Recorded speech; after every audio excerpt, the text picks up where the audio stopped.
Dans cette séance, nous allons étudier la parité des antinaturels suivants. On a 4 antinaturels, A, B, C et D. Alors on commence par le nombre A. A est égal, c'est 2n au carré, plus 4n, plus 5. D'abord, on doit savoir que la forme d'un nombre ou bien d'un entier pair, sa forme c'est, ou bien un entier pair s'écrit sous forme de 2 fois un entier K, avec K appartient à l'ensemble N. N, l'ensemble N, c'est l'ensemble des entiers naturels. 0, 1, 2, 3, etc. Ça pour un entier pair. Pour un entier qui est impair, sa forme ou bien s'écrit sous forme de 2K plus 1. Donc une fois qu'on a la forme de K, c'est un entier pair. La forme de K plus 1, c'est un entier qui est impair. Donc nous allons chercher est-ce que le nombre A s'écrit sous la forme de 2K ou bien 2K plus 1. Donc ici on a 2n au carré plus 4n. Nous allons écrire 5 sous forme de 4 plus 1. 4 plus 1, c'est 5. On a 2n au carré, c'est 2 fois n au carré. 4n, c'est 2 fois 2n. Plus 4, c'est 2 fois 2 plus 1. Ici, on a un facteur commun qui est 2. Donc, nous allons factoriser par 2. Donc, on obtient A est égal 2 facteurs. Donc, on a n au carré plus 2n plus 2 plus 1. Posons n au carré plus 2n plus 2, c'est le nombre K. Alors, A s'écrit sous forme de 2K plus 1. Alors, A est un entier qui est impair, car sa forme, c'est 2K plus 1.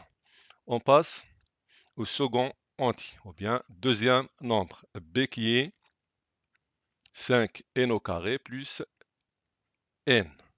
Donc, nous allons écrire 5 au carré sous forme de 4n au carré plus n au carré plus n. Donc, on a ici 1 n au carré plus 4n au carré, c'est 5 n au carré. Donc, B est égal 4 n au carré plus, donc n au carré, c'est n fois n. N, c'est n fois 1. Donc, B est égal 4 n au carré plus, donc on va factoriser avec n. Donc, c'est n facteur n plus 1. Rappelons que le produit de deux entiers consécutifs, on sait bien que n, l'ensemble des entiers naturels, on a 0, 1, 2, 3, 4, etc. Donc toujours, si on prend deux entiers qui sont consécutifs, donc qui se suivent, comme par exemple 2, 3, toujours l'un de ces deux entiers est pair. Donc si on prend 2 et 3, on a 2 et pair. Si on prend 3 et 4 qui sont consécutifs, donc on a 4 et pair. Donc toujours, lorsqu'on prend deux entiers qui sont consécutifs, l'un de ces deux entiers est pair. Donc ici, on a n et on a n plus 1. On sait bien que n plus 1, c'est l'entier qui suit n. Alors n et n plus 1, ce sont deux entiers qui sont consécutifs, donc qui se suivent. Donc si n est pair, n plus 1 est impair. Si n est impair, n plus 1 est pair. Donc forcément, l'un de ces deux entiers est pair. Alors, puisqu'on a 1 est pair, alors leur produit est un nombre qui est pair. Donc toujours on a n fois n plus 1, n facteur n plus 1, ça c'est un nombre qui est pair. Puisqu'il est pair, donc s'écrit sous forme de 2k. Alors on va remplacer n, donc b est égal 4n au carré. On va remplacer n facteur n plus 1 par 2k, car c'est un nombre qui est pair. Donc on a b est égal 4n au carré. Donc 4n au carré, c'est 2 fois 2n au carré. Plus 2k, c'est 2 fois k. Donc factorisons par 2. On obtient b est égal 2 facteurs 2n au carré plus k.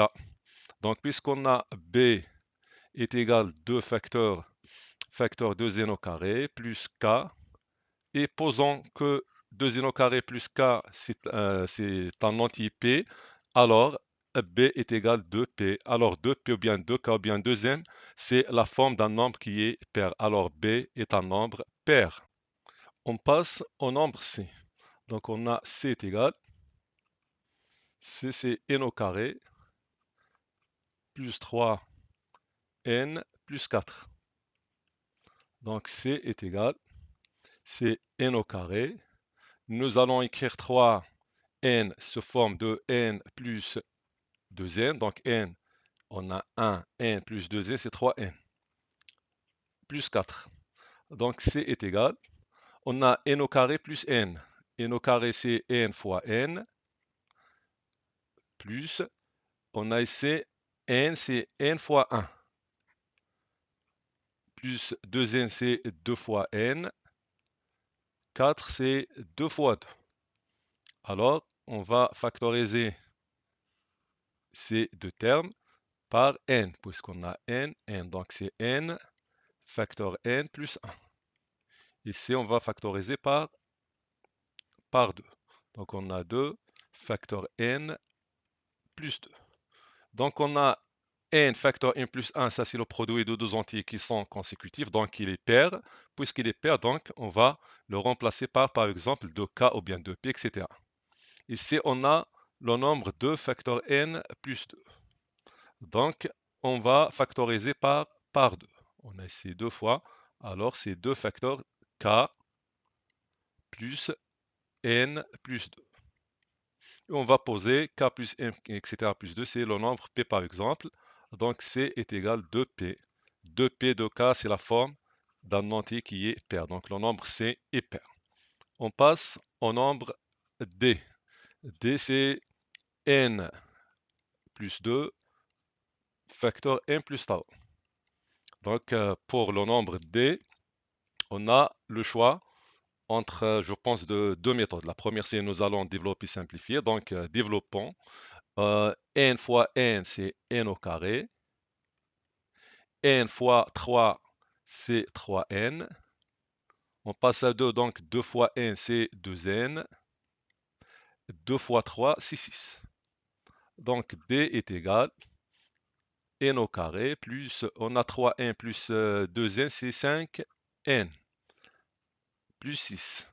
Donc, d est égal n au carré. Nous allons écrire 5n sous forme de n plus 4n, plus 6.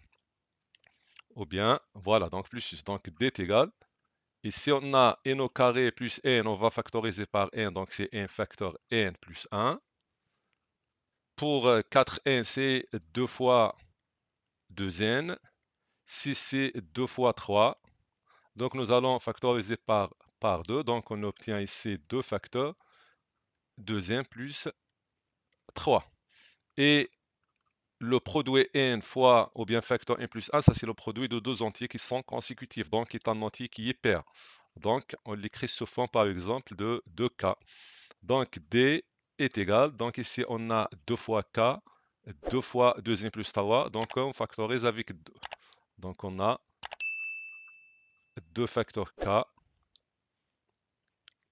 plus 2n plus tau. Et posons ce qui est entre parenthèses, par exemple, c'est le nombre m. Donc, d sera, donc d est égal 2m. Donc, c'est créé sous forme de 2 fois un entier. Donc, c'est un nombre qui est pair. Pour d, on a, donc nous pouvons utiliser une deuxième méthode. Par exemple, on va étudier les cas de n. Donc, puisque n est un entier naturel, donc n peut être soit pair ou bien impair. Donc, dans le cas que n est pair, donc n plus 2 sera pair. N plus 2 sera pair. Pourquoi? Parce que n plus 2, c'est la somme de deux entiers qui sont pairs. On a n pair, le nombre ou bien l'entier 2 est pair, alors la somme n plus 2 est pair. On sait bien que lorsqu'on a un produit, une fois qu'on a un facteur qui est pair, alors le produit est pair. Donc, puisqu'on a n plus 2 est pair, alors n plus 2 facteur n plus tawa est pair. Pourquoi? Parce que n plus 2 est pair. Lorsque n est impair, n plus tawa sera pair. Pourquoi? Parce qu'on sait bien que la somme de deux entiers qui sont impairs, c'est un nombre qui est pair. Par exemple, 1 impair, 3 est impair. Leur somme est 4, donc est pair. Donc toujours on a la somme de deux entiers impairs est un entier qui est pair. Donc puisque n est impair, 3 est impair, donc n plus tawa est pair. Une fois qu'on a un terme qui est pair, alors le produit est pair. Donc toujours on arrive à que n plus 2 facteur n plus tawa est pair. C'est comme ça on est arrivé à la fin de cette séance. Assalamu alaikum.